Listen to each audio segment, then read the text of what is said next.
Hi, I'm Tristan McCauley from Lucky 7 Tattoo. I'm here to talk to you about complications of tragus piercings.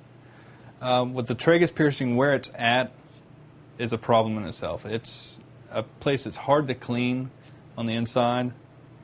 The best bet is to have someone else help you with it.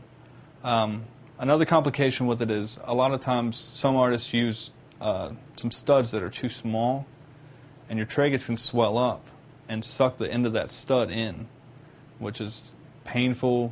It's a pain to get out. You have to have it, sometimes you have to have it scalpeled out, which is very painful. There's nothing you can do to take the pain away from that.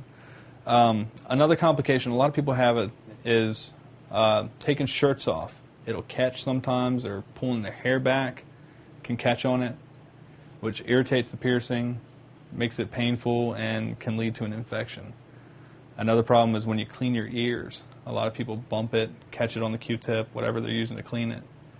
And again, that irritates it and can lead to an infection.